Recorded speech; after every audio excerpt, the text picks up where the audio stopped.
Good morning, everyone. I pay my respects to the first peoples to be born to this country. I acknowledge the Kaurna peoples as the first peoples of this country. I'm Teela. Thank you for having me. Please excuse my voice. I'm recovering from a little bit of the flu.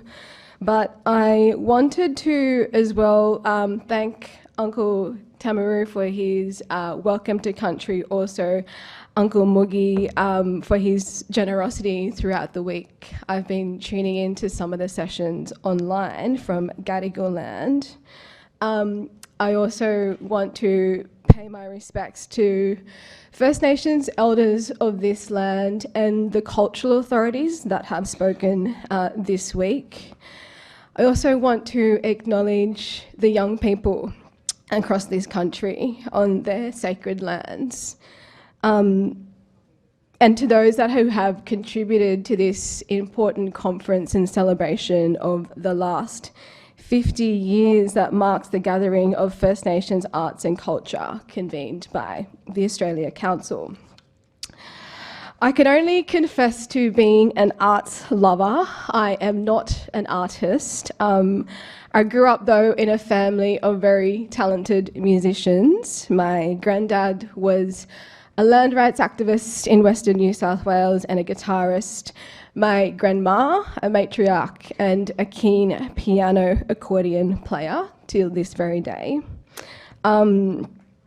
Unfortunately, I can just say I'm just a lawyer, an avid reader and a lover of storytelling. I'm sure, like many of you in this room, that value has been instilled in me from a very young age, particularly the stories around the campfire, the art that holds our histories and our laws. There is nothing I am more proud to be than a Wiradjuri and Wailwan woman. I have the very big privilege to speak about defining our futures. I do want to couch this presentation specifically with respect to the fact that without our First Nations kids, there is no First Nations future. So for those present, I do want to acknowledge that this speech refers to names and people who have now passed on to be with our ancestors. So if you do think that this is too heavy, please take a moment.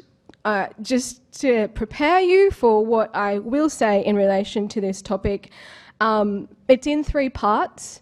I do want to touch on this moment in time, our young people, and what it means in terms of defining their futures. That's the first part. The second part, I want to give you some insights from behind the scenes of Blackfella Book Club, something I have co-founded, but I've heard it many times throughout this week, people's love of storytelling, but I really want to explore in the second part of this, the discipline of storytelling. The discipline of storytelling in many different forms to combat Australia's cult of forgetfulness. And I want to leave you with a message from some young people that I was so privileged to witness in real life. And I think that, it would be absolute amiss for me to not end a keynote like this with a message from them. So when I was approached in relation to this, I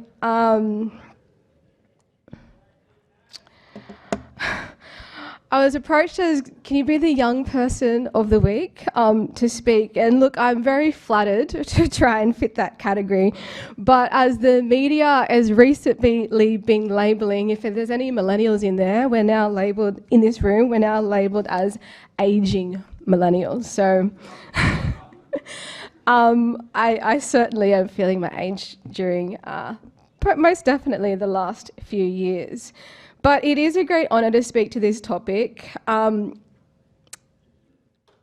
do, despite the heaviness of what we all are feeling in this moment,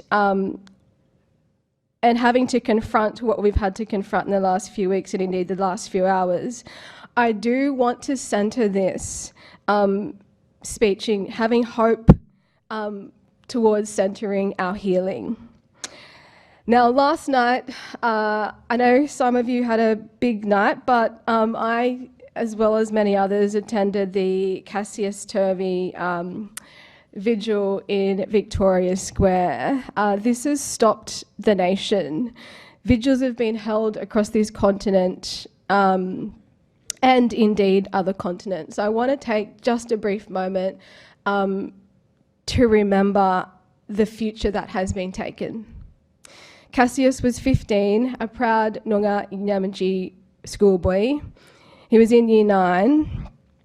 He was a lawnmower. His mum, Michelle, who has shown such strength in this moment, was quoted this week saying this: Cassius was a child who was born a pop, born an uncle. And I think many of us can relate to some young people who have those characteristics in our communities. This moment for us, and I think it's important to stop and feel it, has been a stark reminder that for many of our young people, they don't get to see the future. They don't get to live their dreams. We know as well this story is all too familiar in our communities. This is one thing I've seen this week on Uprising of the People, which is a group of activists on Larrakia country. This post has really stuck with me this week, particularly in relation to preparing for this speech, because our kids have to protest to stay alive. Let's take a moment to reflect on this, but also I think as adults in this room, we have a responsibility and a cultural obligation to create space for our Black kids, their futures, and we must combat racism and the shocking reality of the fact that they're still being hunted on their own land. It is our responsibility as adults to cultivate a society that centres and celebrates the life of our Aboriginal children. They should not have to protest for this country to stop killing them. Our lives ought to matter, not just in moments of grief, but their lives should matter every single day.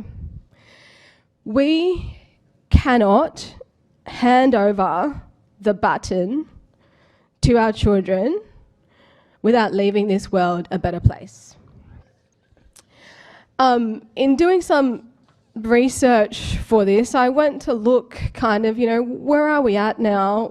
Where's the good stories about our kids? And so many of the statistics have couched them in such a negative framework. But one thing I would like for it to stick today in moving forward and the sessions you do this afternoon is just that remembering Aboriginal people who are 25 years or less make up more than half of our population. Yet we rarely hear their perspectives as future leaders and custodians on this continent. So I wanted this to be a reminder, having doubled to try and find some material of where we're at. I just wanted this to be a reminder that our kids are gifted. They're kind, they're beautiful, they're sacred, and their existence absolutely matters to defining our futures. Our kids now, I think we need to realise, are living in a new world. They're living in a world of Instagram, TikTok, Twitter, and Be Real. When I was a kid, we were prepared to brace ourselves for two worlds: the black world, the white world. These days, in terms of defining our future, our kids are not necessarily equipped to face the many different, diverse, and rapidly changing realities that they're about to enter. From virtual realities of the metaverse to everyday challenges of social media and the confrontations they're dealing with in real life. How do our kids stay grounded and connected to the oldest continuous culture on the planet? Well into the future that is being driven by rapidly changing technologies. How are we expecting them to navigate this? Sorry, my nose is running from the flu. If anyone has a spare tissue. But that's a question I do want each of you to grapple with today. How do we prepare them to navigate for this world? I certainly don't have the answers in this speech, but I do hope that this, thank you. Thanks. I do hope that this leads us to a larger conversation about how we centre young people and how we allow them to lead. When I think of defining our future, I think it goes without saying that our future depends on a proper understanding of our past and enacting that into the present. It was artist Tony Albert, Cooking Allergy Man, who said in his 2019 speech this quote, "History serves no purpose unless we remember it, activate it, and draw lessons from it." So what are the lessons from our past? How do we activate those lessons, and what purpose is that serving us into the future? Some of the facts are this in this country. We know the stolen generations is not a thing of the past. It's happening now at a higher rate to our children. We know that we are the most incarcerated people on the planet. We know when they said sorry, not much actually changed. In fact, some things got worse. The gap did not close. We know royal commissions, coronial inquests, inquiries, and protests have not stopped them from killing us. So let's be very clear. It's not that this country doesn't know the truth of its history. Let's not kid ourselves about the fact that this country actually is acutely aware of its dark past that seeps through into the present moment. When it comes to truth telling and truth listening, Australia just doesn't want to be held accountable. The issue here is not that there's not enough of us speaking the truth. The issue here is we are in a country that has become accustomed to our suffering. It is expected and accepted that we endure trauma. This is the status quo that we need to dismantle in order to shape a narrative for our own future. Our current dilemma is not simply about dragging the nation towards understanding the truth. It is trying to unlock the empathy that is required to see us as human, to not just feel our pain, but to feel our enduring sense of hope in the face of hopelessness. Being conscious that we stand on the shoulders of giants comes with a responsibility that the remembering of who we are and where we are from requires each and every one of us to step up into the present moment. This can cause great discomfort to us and others when we are in spaces that we're never meant to occupy, whether that's parliament, whether it's courts, whether it's schools, whether it's local shopping malls. We are consistently reminded of our place. Our capacity to show up as our most truth selves is the most powerful act of all. In a country that has systemically silenced us, it is not just an act of resistance. It's an act of love to enact the lessons from our past into our future. This action requires consistent courage in the face of colonialism that continues to erase our people. We are at a significant crossroads at this very moment in our lives. We are confronted with many different colliding truths, many different stories that are yet to be reconciled. We have the ebb and the flow that is powered by our ancestors. Sometimes we feel that shift like we're on the cusp of change. Other times we are in the deepest depths of despair. The pendulum continues to swing. It is easy to wonder, will there ever be a breakthrough? Now, I wanted to share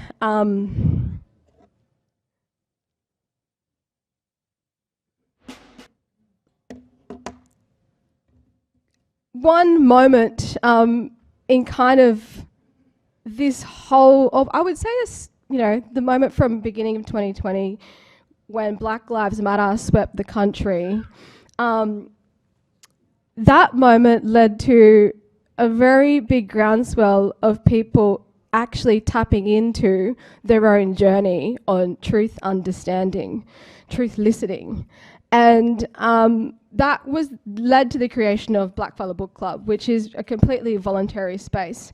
It grew from very difficult circumstances. It's an Instagram platform. Myself and my tita, Marinda Dutton, a proud Goombangi and Barkindji woman, handle. We're both lawyers. We each share a love of storytelling, with no other purpose but then to share what we were reading. This community grew to 1,000 followers in 1 week, and now it's up to almost 40,000 followers on a completely voluntary space. It is literally the lust for truth that drives this community. The following is not just here in so-called Australia, it is actually global. Particularly what has driven that is North America very much writing now in the space of Indigenous futurisms. And we get a lot of material from that space. But I wanted to talk more about the art of storytelling that has been raised consistently. I know you've heard it right throughout this week because I've been tuning in as well. In the context of truth-telling, education, and keeping our culture alive, what I wanted to emphasize for us is storytelling is not just storytelling to us in this space, and this is something we value at Blackfellow Book Club. It is a practice, it is a discipline, it is part of who we are as a peoples. It is sacred, and unlike Western notions of publishing that are sometimes written for the domain of just human consumption and capitalism, we tell stories in very different ways. That is what makes who we are distinctly different. It is what underpins our sovereignty when it comes to storytelling. Our ability to connect stories to this land, to this time, to this place, can only be done by us. The origins of it is important because it's not really a book club. It's not really just looking at books and writers. We're celebrating art, dance, music, and oral forms. And I've put my, you might be able to see on the middle right, my nan there playing her piano accordion, jamming with her cousins on a Friday night. But leading away from just the platform of Blackfellow Book Club, I wanted to share one of my greatest loves behind this platform, which is my love of theatre. And this really was something that my soul ached for when we went into lockdown. And it really reminded me in preparation was that I went back to kind of look at the Black theatre and the legacy of that, because it's this week actually that is the 50th anniversary of basically Black. And I do want to spend a little bit of time on this because there is something so significant, I think, that threads through to where we're at. The Black theatre, many of you would know its origins, and Bob Mazza, Yidinji and Miriam Mann, who also created a theatre down in Melbourne with Uncle Jack Charles, was inspired by trip to North America. He come back and he labelled the Black theatre. He described it in his words as the cultural spearhead of the Aboriginal movement. In relation to the power of storytelling, Mazza saw similarities between Indigenous peoples of different continents that made theatre an appropriate form of cultural expression for them. To Mazza, when it came to storytelling, he believed this about storytelling. Aboriginal people were a telling people and listening people and hearing people, and so theatre was perfect for us. He believed the common theme among Indigenous peoples in this space was that instead of telling nice stories, First Nations peoples told hard stories. Thus, the establishment of the Black Theatre was created by Aboriginal activists, and I don't have time to go into the full history of it, but I'm sure you all are aware of it. It was determined to produce theatre that would focus on socio-political issues and to do political theatre with Aboriginal form and context. In November 1974, Mazza was quoted saying this: "Today marks the natal cry of young member of an old movement. That member is the urban theatre, the movement, the black struggle. The voice is not as very loud, but it is nonetheless strong. It is the release of 200 years of suppressed scream." End quote. These words still resonate so much with us today. The Black Theatre was driven by Aboriginal activism, campaigning still so much on these same issues that we're fighting for: self-determination, land rights. In line with the group's political activism, their first production was Basically Black, and that premiered 50 years ago on Monday this week. In one of the sketches, actually I should say this, Marcia Langdon has been quoted saying this about Basically Black. She says, "Aboriginal humour has been a great resource of survival and appreciation in the world. It was also a great way for laughing and thereby distancing racial hatred." Gary Foley said that Basically Black won over a predominantly white audience because through its ability to make them laugh at themselves.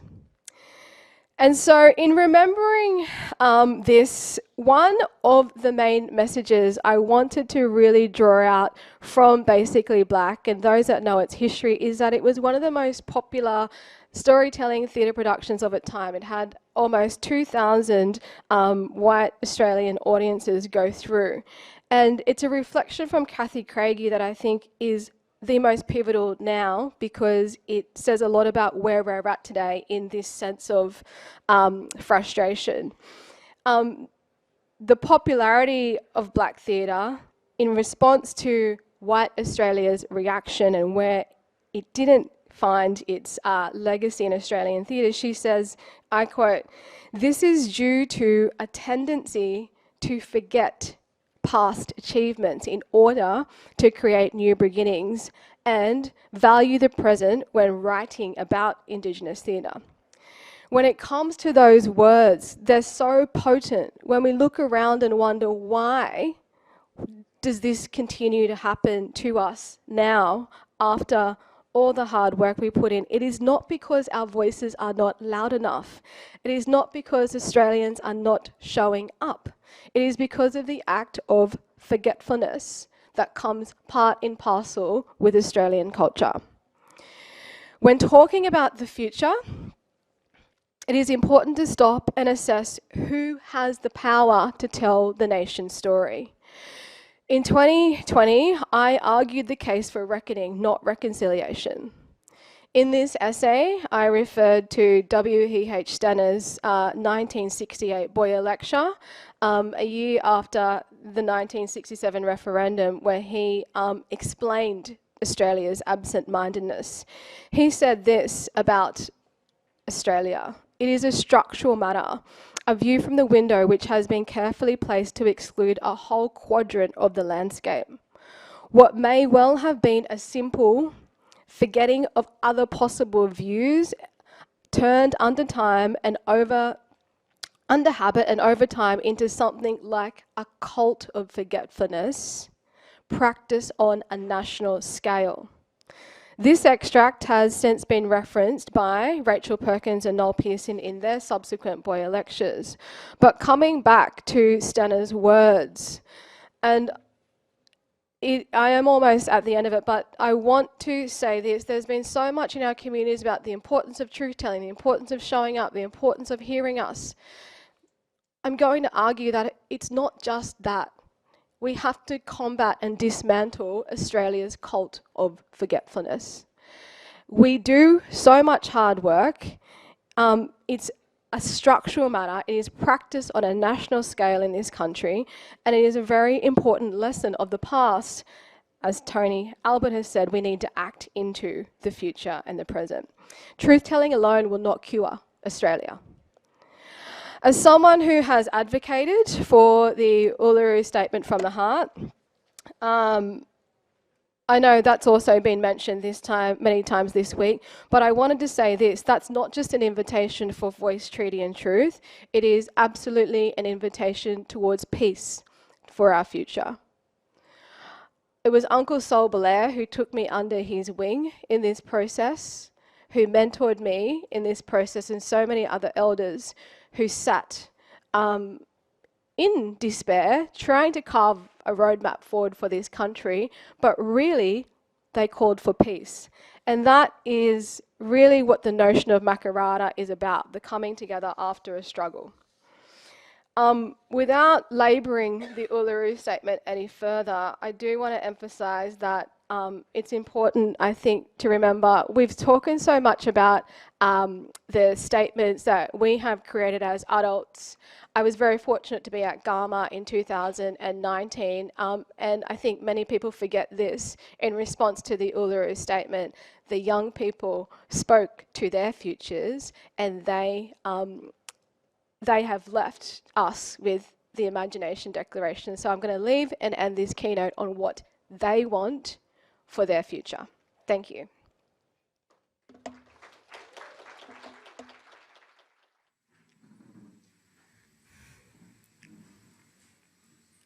To the Prime Minister and Education Ministers across Australia.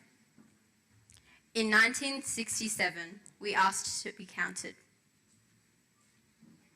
In 2017, we asked for a voice and treaty. Today, we ask you to imagine what's possible. The future of this country lies in all of our hands. We do not want to inherit a world that is in pain. We do not want to stare down huge inequality, feeling powerless to our fate. We do not want to be unarmed as we encounter some of the biggest problems faced by human race. From rising sea levels, which will lead to huge refugee challenges, onto drought and food shortages, and our own challenges around a loop cycle of perpetuated disadvantage. It's time to think differently. With 60,000 years of genius and imagination in our hearts and minds, we can be one of the groups of people that transform the future of life on Earth for the good of us all. We can design the solutions that lift islands up in the face of rising seas. We can work on creative agricultural solutions that are in sync with our natural habitat. We can re-engineer schooling. We can invent new jobs and technologies. And we can unite around kindness. We are not the problem. We are the solution. We don't want to be boxed. We don't want ceilings. We want freedom to be whatever a human mind can dream. When you think of an Aboriginal or Torres Strait Islander kid, or any kid, imagine what's possible. Don't define us through the lens of disadvantage or label us as limited. Test us. Expect the best of us. Expect the unexpected.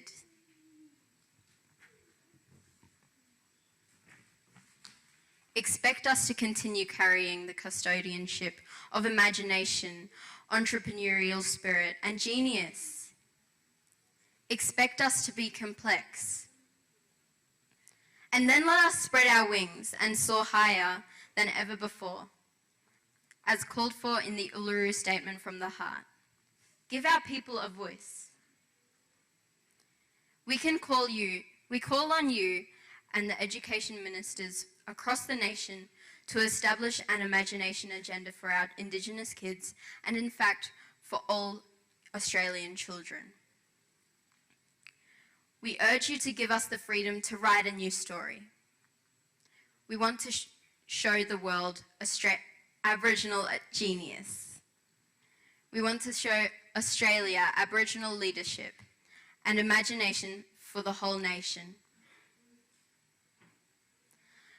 Over the coming months, we'll be sharing the declaration of thousands of Indigenous kids across our nation, and together we'll say, set an imagination agenda for our classrooms. Remove the limited thinking around our disadvantage. Stop looking at us as a problem to fix, and set us free to be the solution, and give us a stage to light up the world. We want the imagination agenda in every school in the nation, from early childhood learning through to our most prominent universities. To our Prime Minister and Education Ministers, we call on you to meet with us and to work on an imagination plan for our country's education system, for all of us. We'd like to invite all of you here today to come up and sign the declaration with us and send a message to our education leaders across the nation to imagine what's possible. We are the solution, not the problem. Thank you.